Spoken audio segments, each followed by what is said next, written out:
نبی اکرم شفیع اعظم. وبه قال حدثنا آدم قال حدثنا شعبة قال حدثنا سلمة بن كهيل قال سمعت الشعبي يحدث عن علي رضي الله تعالى عنه حين رجم المرأة يوم الجمعة وقال قد رجمتها بسنة رسول الله صلی اللہ تعالیٰ علیہ وسلم. حضرت علی رضی اللہ تعالیٰ عنہ اپنے زمانے خلافت میں جب بھی یہ قصہ پیش آیا تو حضرت جمعے کے دن جمعے کی نماز کے بعد مسجد کے سامنے کھلے میدان میں رجم کرتے تھے. یہ حضرت علی فرماتے ہیں. سنانے والے حضرت شعبی ہیں جو حضرت علی رضی اللہ تعالیٰ بیٹے ہیں. کیوں؟ میں نے نبی علیہ السلام کو ایسے ہی کرتے ہوئے دیکھا ہے. ایک ماعز اسلمی کا قصہ ہے مردوں میں، ایک غامدیہ رضی اللہ تعالیٰ عنہ کا قصہ ہے مستورات میں. اقرار کا وہ الگ قصہ، یہ الگ قصہ ہے. حضرت ماعز اسلمی رضی اللہ تعالیٰ عنہ آئے اور قصے آ گئے، آ کر فرمایا جی یا رسول اللہ آپ مجھے پاک کر دیے، طہرنی یا رسول اللہ. نبی علیہ السلام چہرہ پھیر لیا. پھر انہوں نے کہا طہرنی یا رسول اللہ. پھر نبی علیہ السلام نے چہرہ پھیر. پھر نبی علیہ السلام چلے گئے نماز کے. پھر نماز فارغ ہوتی پھر آ کر کھڑے ہو گئے. پھر کہا، پھر نبی علیہ السلام نے چہرہ پھیر لیا. پھر کہا طہرنی یا رسول اللہ. تو نبی علیہ السلام نے فرمایا ارے بوسہ ووسہ دیا ہوگا، چل یہاں سے. نہیں یا اللہ کے رسول میں واقع ہو چکا ہوں، آپ مجھے پاک کر دیجیے. ارے تو پاگل تو نہیں ہے، پاگل پن تو نہیں تجھے؟ جی یا رسول اللہ بالکل ہوش سلامتی کے ساتھ. اب اللہ کے رسول صلی اللہ تعالیٰ علیہ وسلم نے فرمایا صحابہ سے بھیج لے جاؤ. نبی علیہ السلام یہ چاہتے تھے کہ وہ چلا جائے سامنے سے، انہیں ٹالنا چاہتے تھے نبی علیہ السلام. وہ جب ٹلتا ہی نہیں تھا تو رجم جو حد تھا اسے جاری فرما دیا. دونوں قصے اس میں آ رہے ہیں. وبه قال حدثني اسحاق قال حدثنا خالد قال عن الشيباني قال سألت عبد الله بن ابي اوفى هل رجم رسول الله صلى الله عليه وسلم قال نعم قلت قبل سورة النور ام بعد قال لا ادري.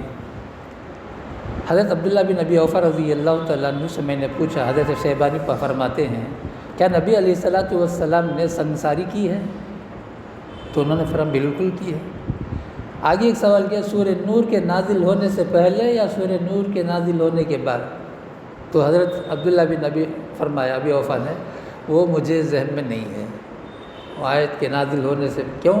یہ حکم تو حضرت نوح علیہ السلام کے زمانے سے لے کر تورات میں بھی یہی حکم ہے. ہر نبی نے اپنی امت میں جب یہ شادی شدہ زنا کرتے ہیں تو ہر جگہ سنگساری ہی کی گئی. تورات میں حکم ہے، انجیل میں بھی حکم ہے، زبور میں بھی. قصہ گزشتہ ہفتہ بھی شاید سنا ہے. وبه قال حدثنا محمد بن مقاتل قال اخبرنا عبد الله قال اخبرنا يونس عن بن شهاب قال حدثني ابو سلمة عن ابي عبد الرحمن عن جابر بن عبد الله رضي الله تعالى عنه ان رجلا من اسلم اتى رسول الله صلى الله تعالى عليه فحدثه انه قد زنى شهد على نفسه 4 شهادات فامر به رسول الله صلى الله تعالى عنه فرجم وكان قد احسن. یہی ماعز اسلمی رضی اللہ تعالیٰ عنہ قصہ ہے، نام کے بغیر ہے. حضرت فرماتے ہیں حضرت جابر بن عبداللہ رضی اللہ تعالیٰ عنہ ایک صاحب آئے بنو اسلم کے، ماعز اسلمی وہی ہے بنو اسلم کے. آ کر نبی علیہ السلام سے یہ پورا قصہ جو میں بتایا وہ مختصر بیان کرتے ہیں.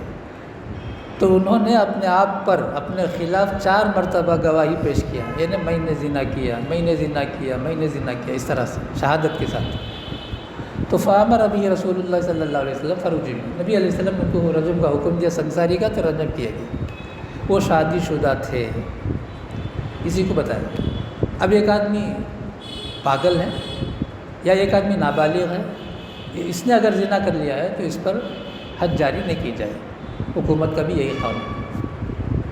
حکومت کے قوانین اسلامی قوانین سے لیے گئے. میں تو صاف کہتا ہوں فتاوی عالمگیری سے ہی بنائے ہوئے قوانین ہندوستان کے قوانین پورے کے پورے ڈٹو جو الفاظ فتاوی عالمگیری میں ہے انہی الفاظ کو قانون بنایا گیا. اس میں کسی غیر کو دخل ہی نہیں ہے. جیسے کہ مشہور ہے ڈاکٹر امبیڈکر، بالکل بیکار ہے. باب لا یرجم المجنون والمجنونہ، پاگل پن اگر آ جائے، یعنی پاگل مرد ہو یا پاگل عورت زنا کر لے تو ان پر سنگساری نہیں کی جائے گی۔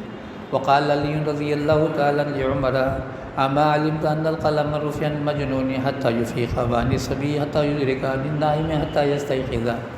حضرت عمر رضی اللہ تعالیٰ عنہ سے ایک مرتبہ حضرت علی رضی اللہ تعالیٰ عنہ نے فرمایا، آپ تو جانتے ہیں نا حکم مجنون سے ہٹا لیا جاتا ہے جب تک کہ جنون ختم نہ ہو، بالکل صحت مند ہو جائے تب جا کر اس کے اوپر اللہ اور کے جیسے نماز ہے، روزہ ہے، یہ بھی کسی پر جو پاگل ہے اس پر یہ فرض نہیں ہے، نماز بھی فرض نہیں، روزہ بھی فرض نہیں۔ اور اسی طرح بچے پر جب وہ بالغ ہو جائے، سونے والے پر جب تک کہ وہ بیدار نہ ہو جائے۔ وبه قال حدثنا يحيى بن بكير قال حدثنا ليس عن عقيل عن ابن شهاب عن ابي سلمة وسعيد بن المسيب وعن ابي هريرة رضي الله تعالى عنه قال اتى رجل رسول الله صلى الله عليه وسلم وهو في المسجد فناداه فقال يا رسول الله اني زنيت فعرض عنه حتى ردد عليه 4 مرات فلما شهد على نفسه 4 شهادات دعاه النبي صلى الله عليه وسلم فقال ابيك جنون قال لا قال فهل احسنت قال نعم فقال النبي صلى الله تعالى عليه اذهبوا فرجموه۔ یہ تفصیل سے آگے روایت وہی روایت ہے۔ حضرت ابو ہریرہ رضی اللہ عنہ فرماتے ہیں ایک صاحب آئے مسجد نبوی میں اور فرمایا جی یا رسول اللہ میں نے زنا کر لیا۔ نبی علیہ السلام نے منہ موڑا، فعرض عنہ، یوں، پھر ادھر آئے تو یوں موڑ لیا، ایسے 4 مرتبہ۔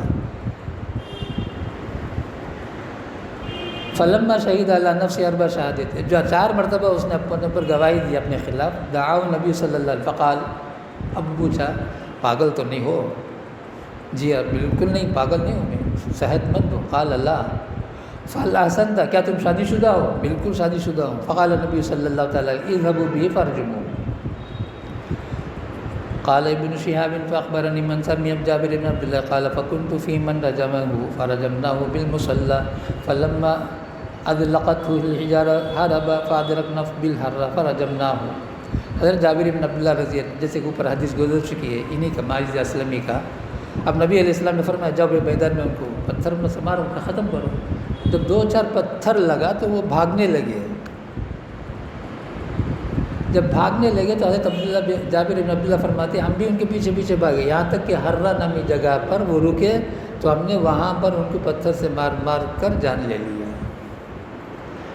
لیکن پیارے رسول صلی اللہ تعالیٰ علیہ وسلم نے کیا فرمایا؟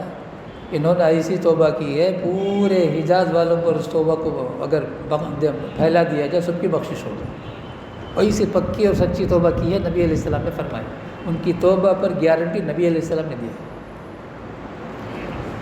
باب للعاہر الحجر، آج ایک نیا مسئلہ آپ لوگوں کو ملے گا، شاید زندگی میں نہیں سنے ہوں، میرے لحاظ سنیں۔ میں تو بتایا ایک مسئلے کا جان لینا 1000 رکعت سے بڑھ کر نفل نماز کا ثواب ملے گا۔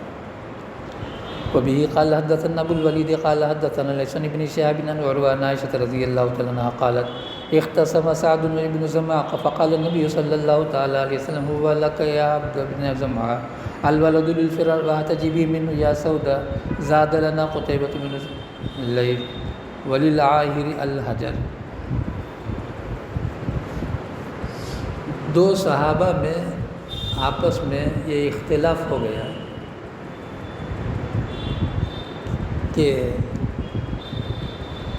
دیکھو یہ بچہ میرا نہیں ہے، شوہر بولتا ہے فلاں کا ہے۔ اب بچہ پیدا ہوا، چہرہ نبی علیہ الصلاۃ والسلام نے چہرے سے پہچان کر فرمایا یہ بچہ تمہارا ہے، عبد بن زمعہ کا، اور جو زنا کیا ہے واقعتاً کیا بھی ہے، اسی سے حمل بھی ٹھہرا ہو، تب بھی نسب اس سے ثابت نہیں ہوگا، یہ فرمایا نبی علیہ السلام۔ اب ایک مسئلہ، جو مسئلہ یہاں یہ تو بات سمجھ میں آ گئی ہوگی، کسی کا نکاح ہوا لڑکی کا، 6 مہینے کے بعد بچہ پیدا ہوا، عام طور سے 9 مہینے میں ہوتا ہے، اب 6 مہینے کے بعد بچہ پیدا ہوا۔ اب شوہر بولتا ہے کہ یہ بچہ میرا نہیں، اس لیے 6 مہینے میں بچہ پیدا ہوا، لیکن شریعت مطہرہ شریعت محمدیہ علی صاحبہ صلوات و تسلیم میں کہتی ہے یہ بچہ تیرا ہے، یہ بچہ تیرا ہے، چاہے واقعیت میں اس زنا سے ہی بچہ پیدا ہوا ہو، لیکن شریعت ایک فیصلہ کر چکی ہے کہ یہ بچہ شوہر کا ہے، 6 مہینے سے پہلے بچہ ہو جائے، اب وہ جو بولتا ہے وہ صحیح ہے۔ اب اس کو بولیں گے ولد الزنا ہے، کیوں؟ ولادت کی کم سے کم مدت 6 مہینہ ہے، 6 مہینے میں بچے پیدا ہو سکتے ہیں، آخری مدت 10 مہینہ ہے، آخری مدت 10 مہینہ ہے، ورنہ عام طور سے 99.99% 9 مہینہ 10 دن یعنی 40 ہفتے، یہ شریعت کا حکم ہے۔ ہم لوگ یہ اسکین کا حکم سمجھتے ہیں، ڈاکٹروں کا فیصلہ سمجھتے ہیں، یہ اللہ کا فیصلہ ہے۔ 40 ہفتہ ایک بچہ ماں کے پیٹ میں رہتا ہے، 9 مہینہ 10 دن تک ڈرنے کی ضرورت ہی نہیں، اور اس کے بعد 10 مہینہ پورا ہونے تک ٹائم ہے، یعنی 20 دن انتظار کر سکتے ہیں۔ یہ اللہ تعالیٰ کا دستور ہے، اللہ تعالیٰ کی سنت ہے۔ اب خواہ مخواہ پریشان کر دیتے ہیں، یہ قرآن کا حکم ہے، قرآن کا حکم ہے، 2 مرتبہ دہرا تھا۔ اللہ کے رسول صلی اللہ تعالیٰ علیہ وسلم نے امت کو کھول کر سمجھایا اس مسئلے کو، پھر بھی آج امت بہت پریشان ہوتی ہے اس مسئلے کو۔ دعا فرمائے اللہ تبارک و تعالی ہم سب کو اللہ اور اللہ کے رسول صلی اللہ تعالیٰ علیہ وسلم کی بتائی ہوئی باتوں میں دل و جان سے عمل کرنے کی توفیق عطا فرمائے۔ الحمدللہ رب العالمین، اللہم صلی علی سیدنا و شفیعنا و نبینا و مولانا محمد وعلی آل سیدنا و نبینا و مولانا محمد وبارک وسلم۔ اللہم ربنا آتنا فی الدنیا حسنہ وفی الآخرۃ حسنۃ وقنا عذاب النار، ربنا لا تزغ قلوبنا بعد إذ هديتنا وهب لنا من لدنك رحمة إنك أنت الوهاب، اللهم فقهنا في الدين وعلمنا القرآن الحكيم، صلى الله تعالى على خير خلقه محمد وآله وأصحابه أجمعين برحمتك يا أرحم الراحمين، والحمد لله رب العالمين۔